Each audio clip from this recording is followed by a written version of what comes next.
Stay tuned for after the show for a promotional link for Big Fork Brand.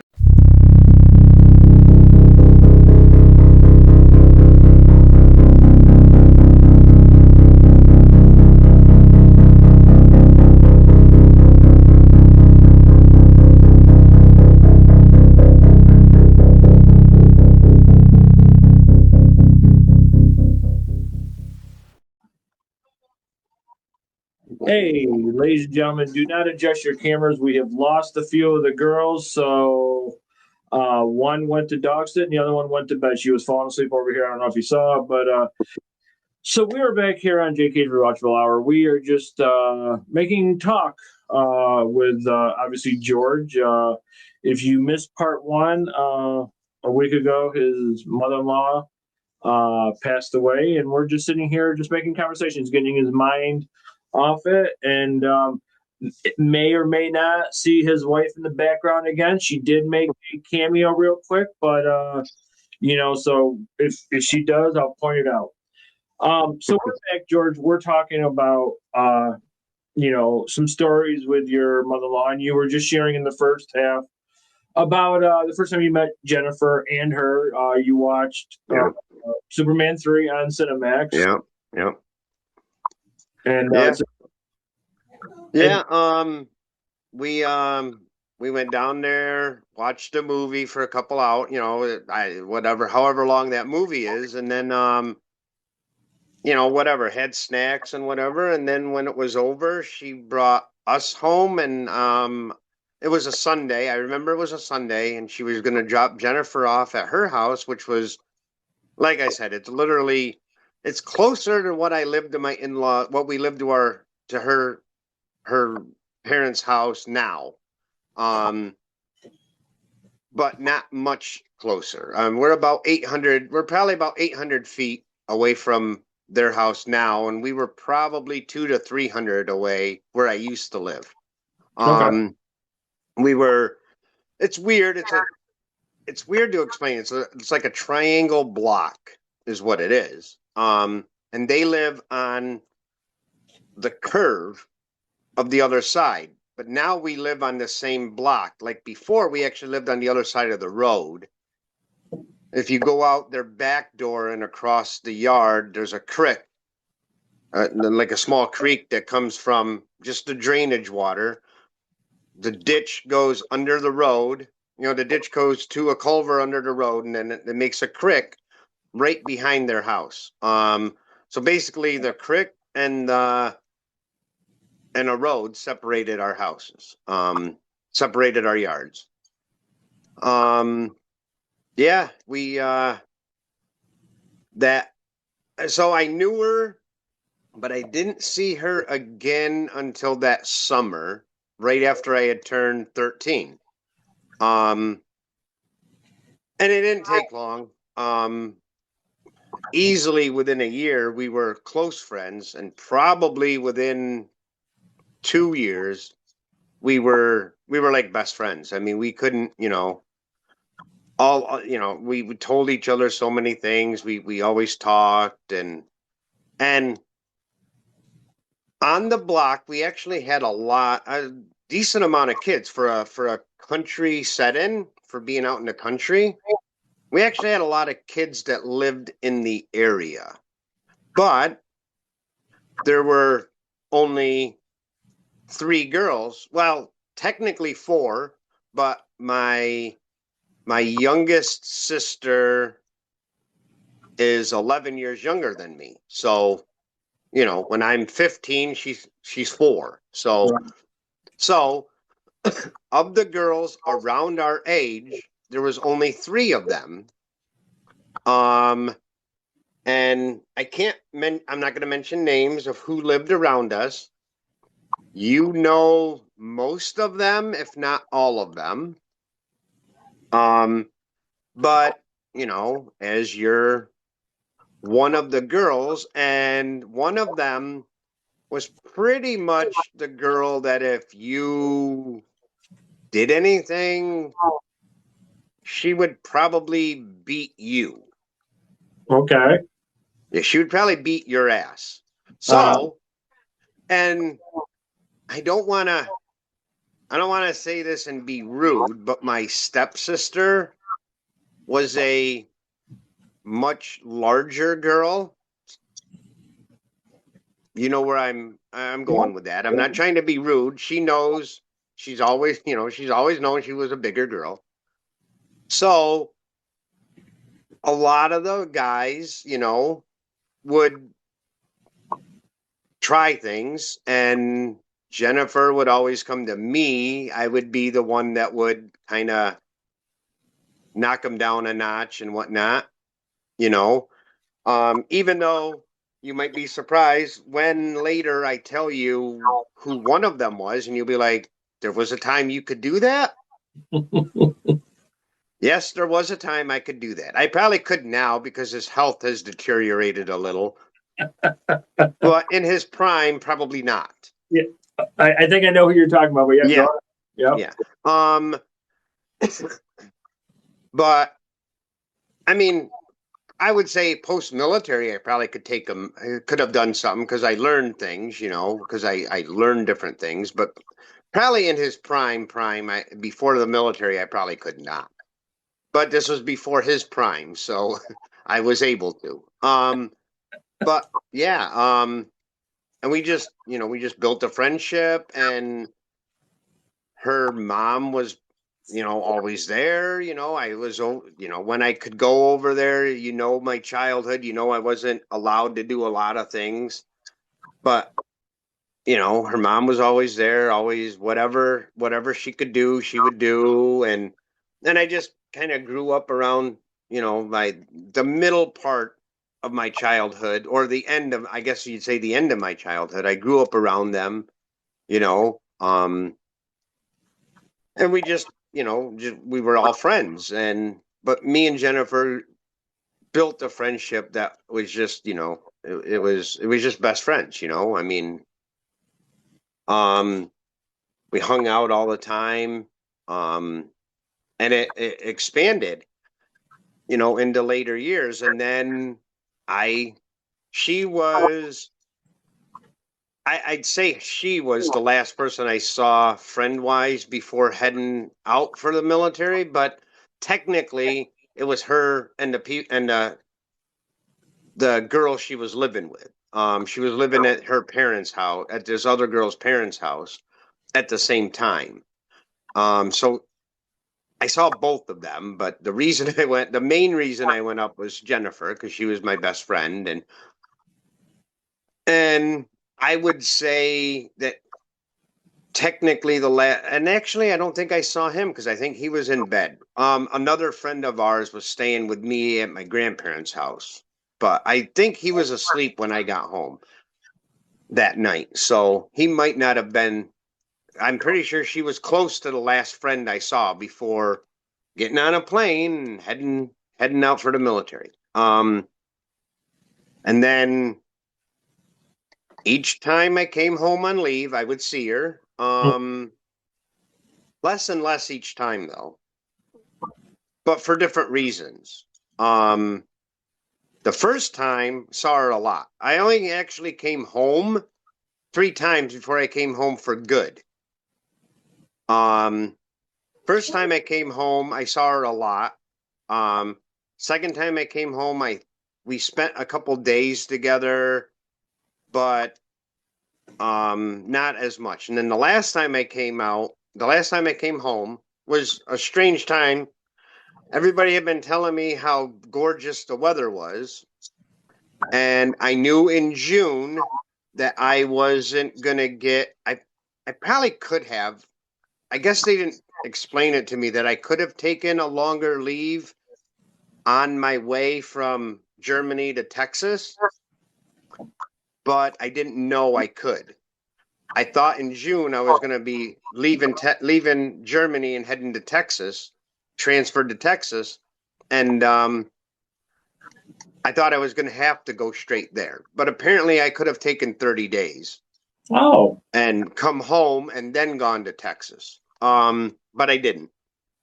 So anyway, I came home in March because everybody said the weather was gorgeous. I got in on like a Tuesday in March of 1993. Friday, a blizzard that crippled 26 East Coast states hit. Yeah, my rental car didn't move for 5 days. Oh. Stuck in a snowbank. However, I saw her before that, but it was where she was staying and where she was, who was with her and whatnot, that only caused me to see her the one time, that time.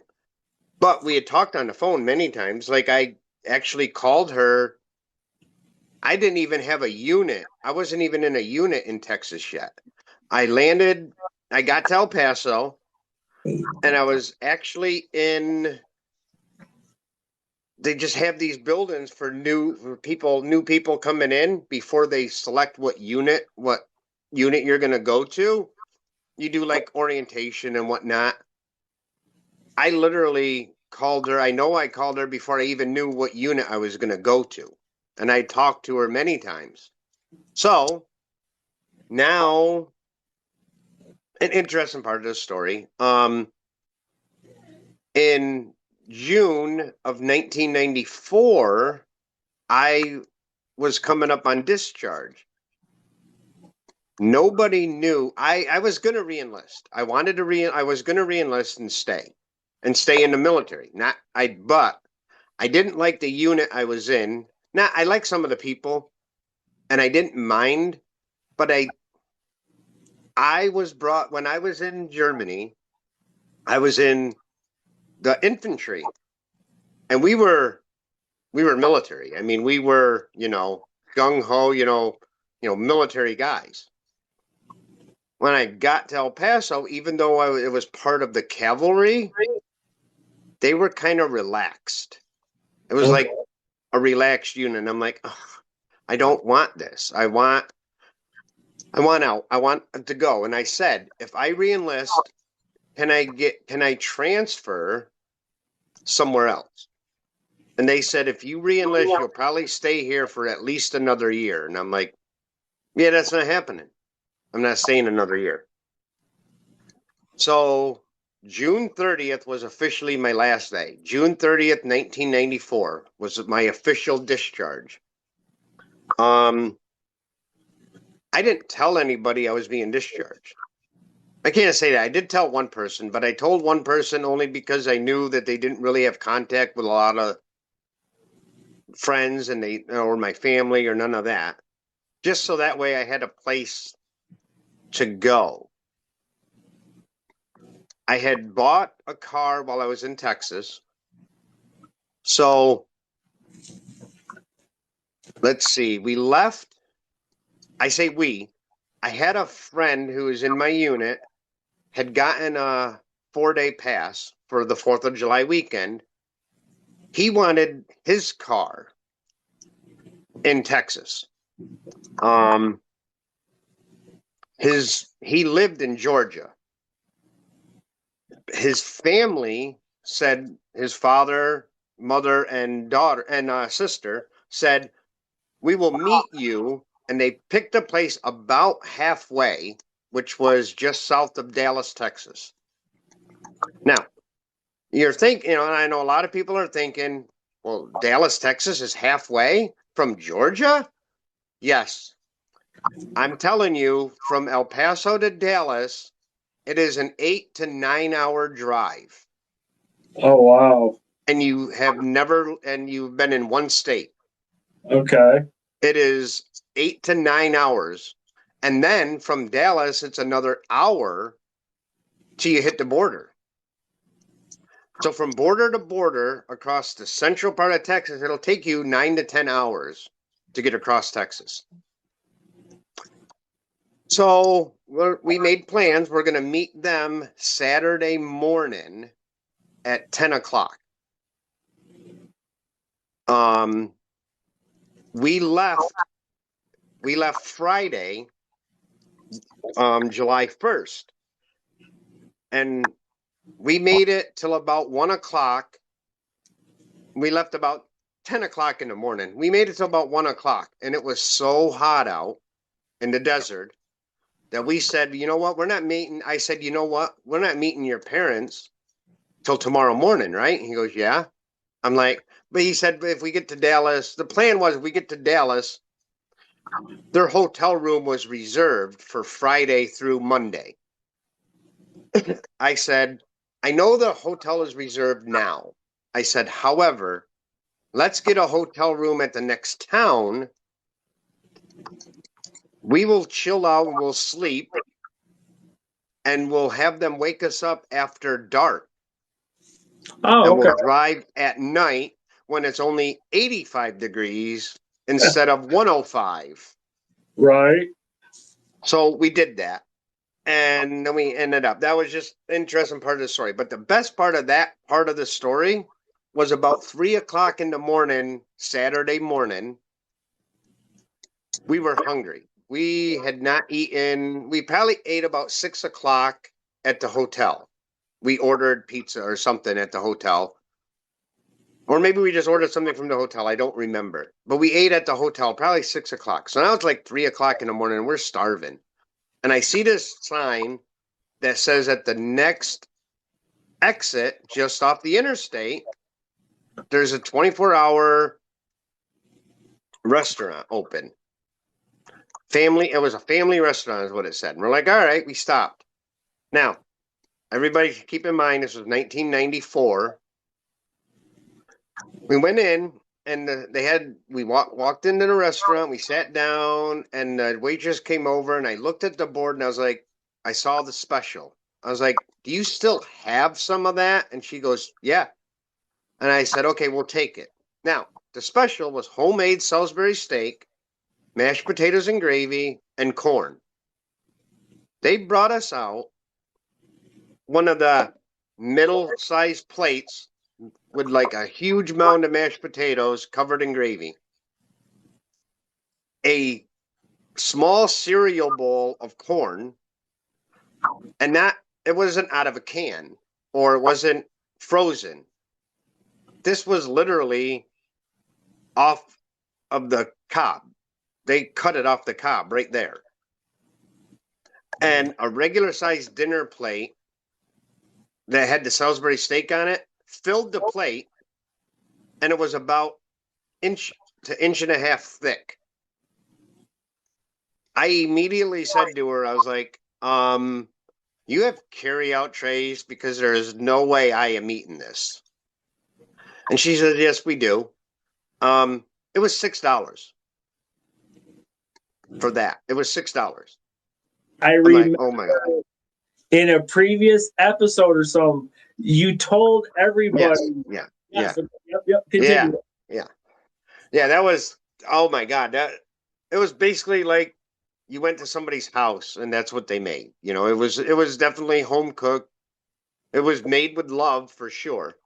So then anyway, I came home. Now, you know how you'll see the videos of soldiers coming home and the family reaction and whatnot. And it's kind of a pretty big thing online now.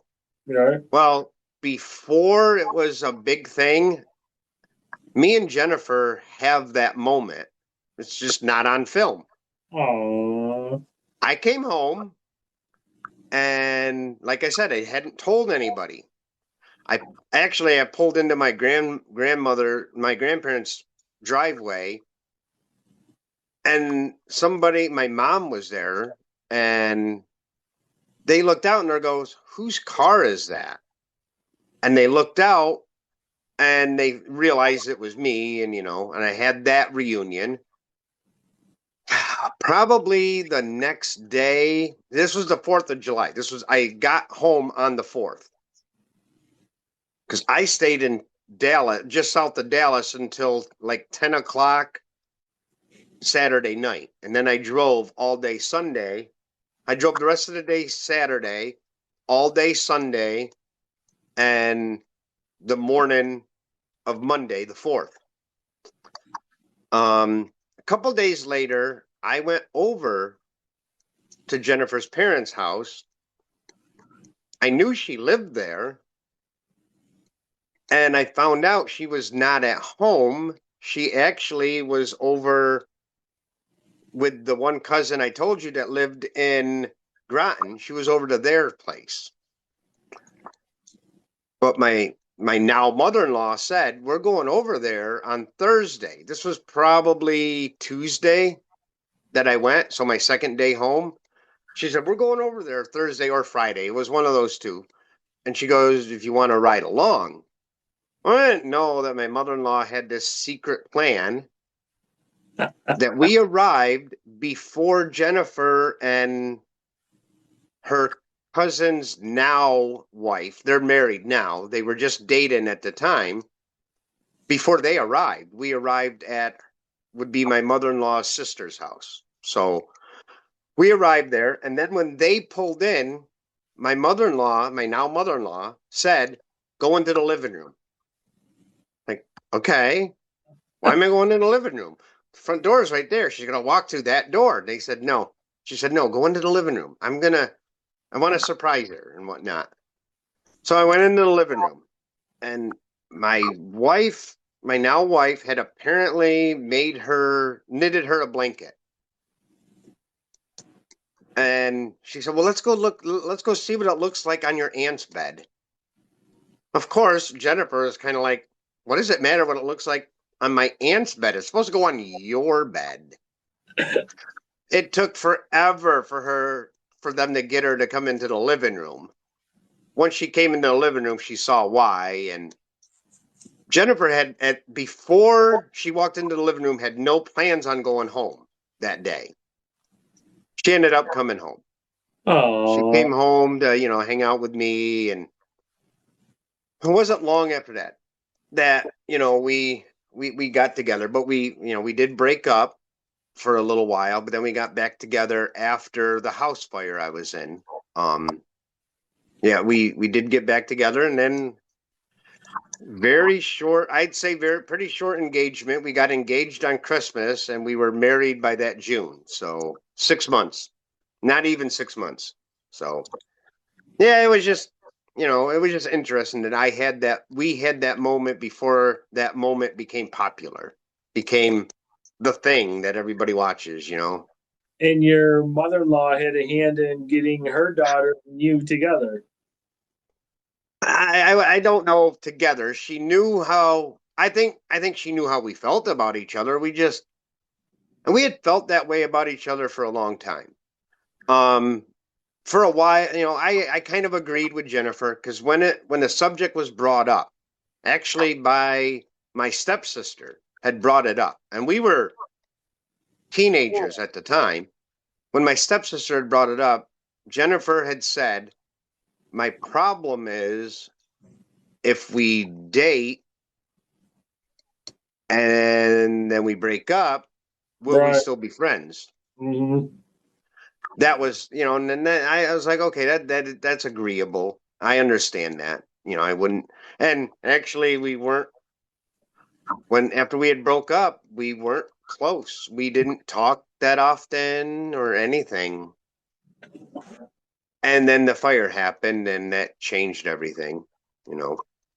That made us realize it was weird, because right around that time, Aerosmith had come out with a new album.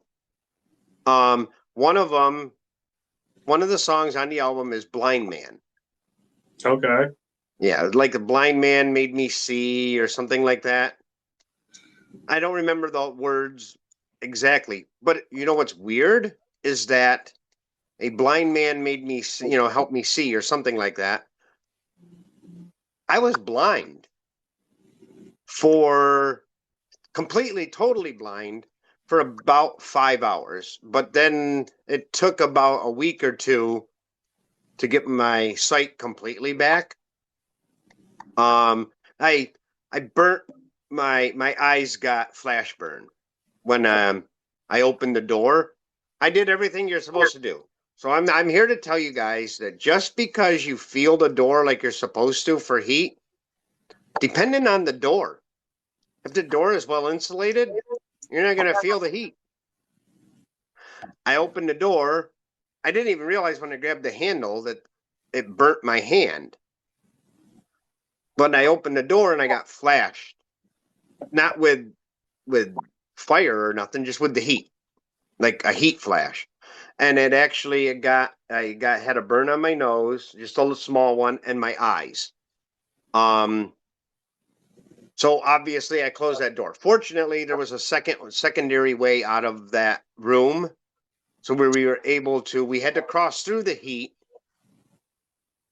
It's weird to explain. The bedroom had two doors, both on the same side of the house. But one of them led into the bathroom, one of them led into the hallway. The one in the hallway is the one I opened first and got flashed with the heat. We actually went into the bathroom and went across the hall. So we did have to cross through the heat, but right across from the bathroom door was the exit door. So we were able to get out. So yeah, that was, so I was technically blind for about 5 or 6 hours. And then I started getting vision back, but it was all blurred. I couldn't see much. But I could hear, I guess I just shut things down so I could hear better, so I could tell like voices and who was there. It's really weird. I could tell you his name afterwards, but not my now brother-in-law. He came to the hospital, and I guess because it's not a bad thing, I guess I could say their names. Well, I'll just say their first name. Carrie and Carl came with him, if you know who they are. I think so. Yeah. Okay. But the whole time, they're talking with us, and we're talking, and and then all of a sudden Carl says something, and I'm like, "Oh, you brought Carl." I didn't even know he was there. They'd been there like a half an hour, and I didn't even know he was there. Okay. That's how my eyesight was. It was, like I said, it was just blurred for a long time. But yeah, and then I finally got my sight back, and it came, everything came back. Dealt with the burns, and then within a month. Now, the part I'm not telling you is the house I was in, I was dating another girl. I think I've told sort of this story because for the first month we were dating, we lived in her world, around her people, her family, her friends, all that. After the fire, we moved into my world. Well, my world consisted of most guys I was not friends with. I didn't have a lot of male friends around Ovid or whatnot. Most of my friends were girls, and she didn't like the world that I lived in, and she got possessive and this and that, and then that's when I ended it. But then right before, it was maybe 2 weeks before Christmas is when me and Jennifer got back together. And I'm telling you, this ex would have really hated if she knew what I was doing. Technically, while I was still dating her, I was making payments on a ring. I remember this story. Yeah. Yep. It wasn't for her. Yep. I ended up when I obviously got lost to fire, I got back the money that I could from the ring, because I was like, I can't make the payments now until can go back to work or whatnot. So I got the money back that I was allowed. There's a certain percentage when you do the layaway, obviously, that they keep. But I got some of it back. But then just so happened, I didn't know what to do. I was like, I that's what I want to do. Then I was staying with a couple because I was waiting until my ex had all of her stuff out of my grandparents' house and gone. And I didn't move. I actually moved back in with my grandparents. It was New Year's that I moved back in. And she was completely gone. But now it's Christmas Eve. She wasn't there. I called my grandparents, and they said, "Oh no, she's not here." It's like, okay. So I didn't have a car. We borrowed Jennifer's car. She was sitting there, and me and the guy went over to my grandparents. It just so happened to be that my grandmother had a ring, and I'm like, "That's not possible." And she goes, "Oh yeah, I've had it." She goes, she actually said, "I have two. I have one." She was going to give to the first two grandsons born, and she gave it to me, and then I wrapped it up for her and everything.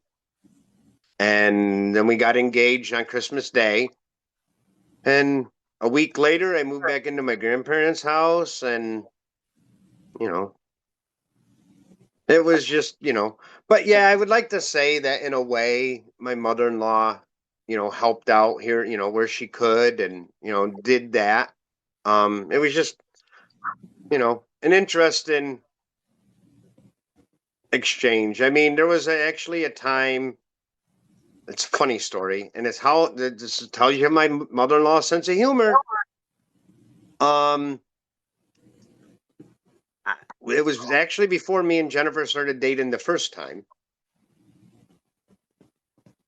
For a couple days, I went and I hung out with someone else.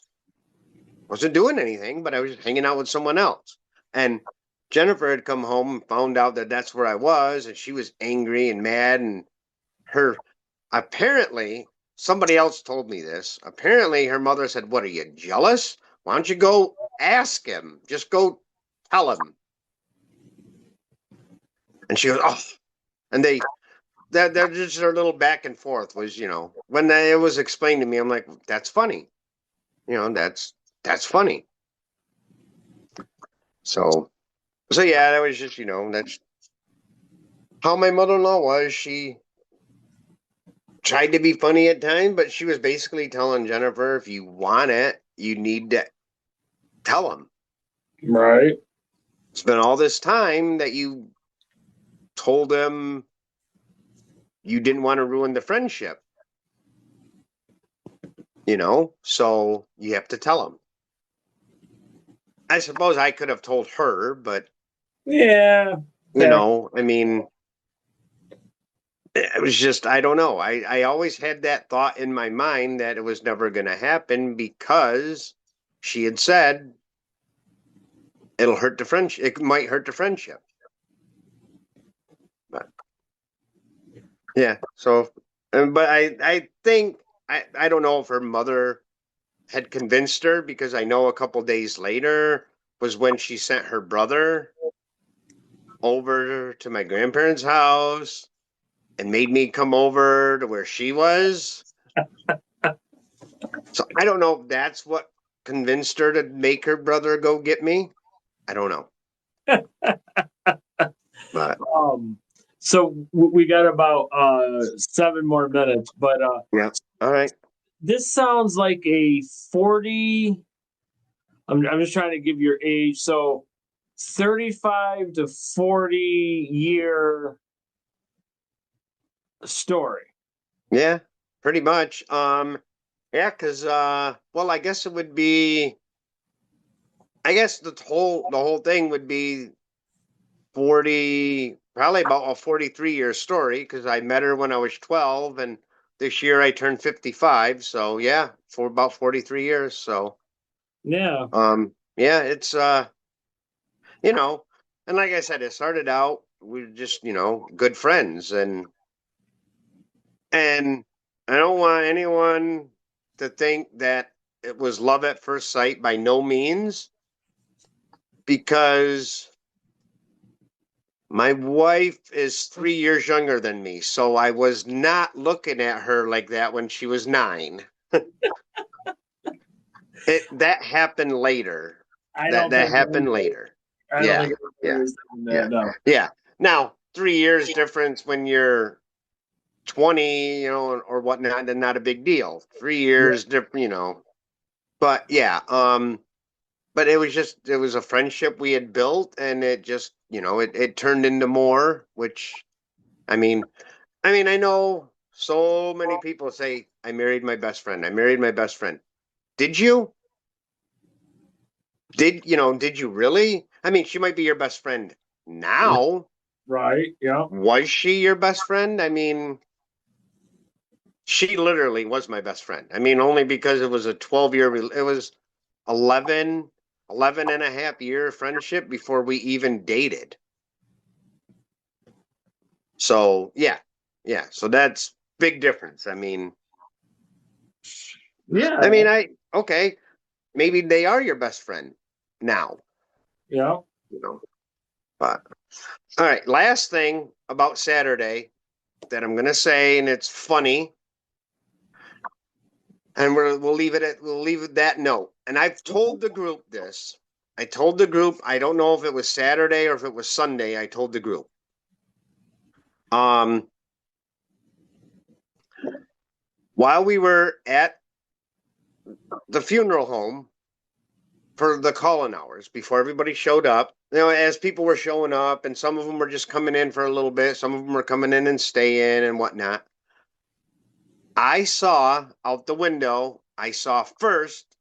The ones that arrived first, I saw Aline and Haley walking up. And I looked out and I said, oh, a couple of our friends are here.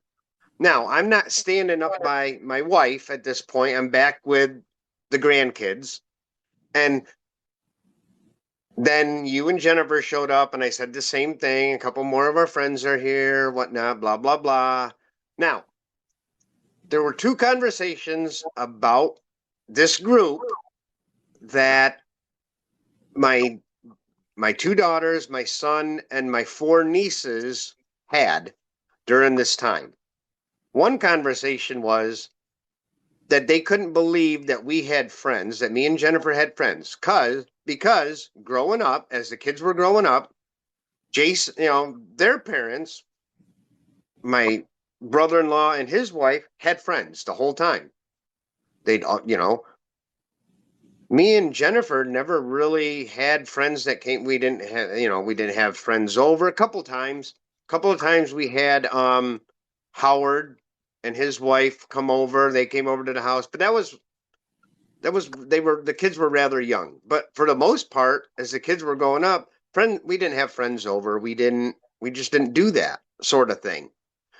Our kids, our job was to take care of the kids. We had a regular job. And we had our job of taking care of the kids, and the kids became our life.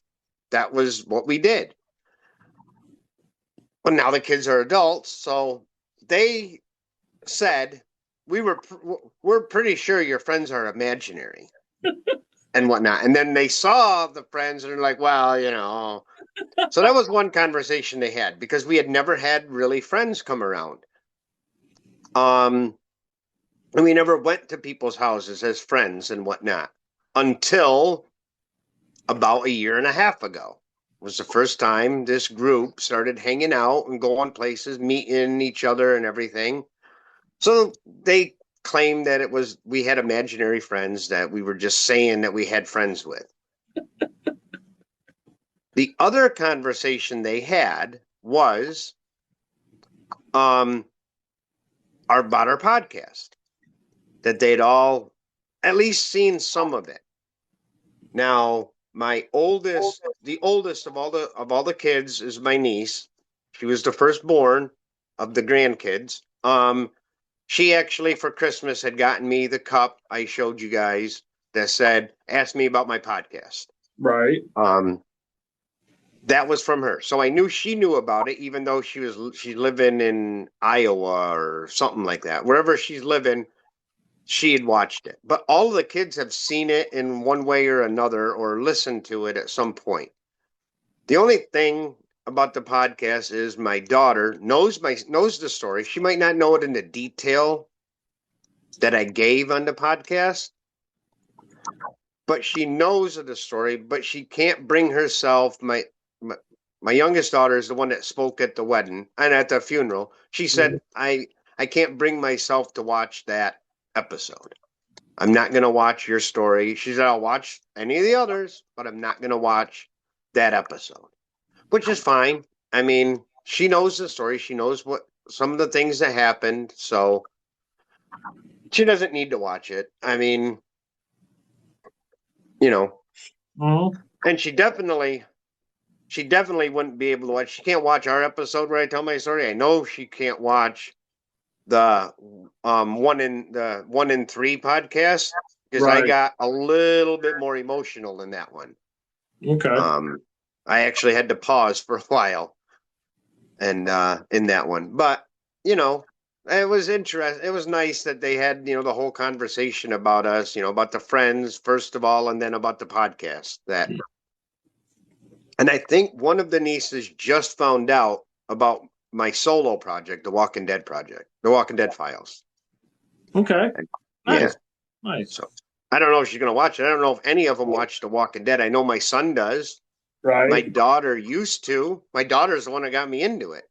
Yeah. But I don't know if any of the others watch any of the Walking Dead at all. So they might not ever watch it. But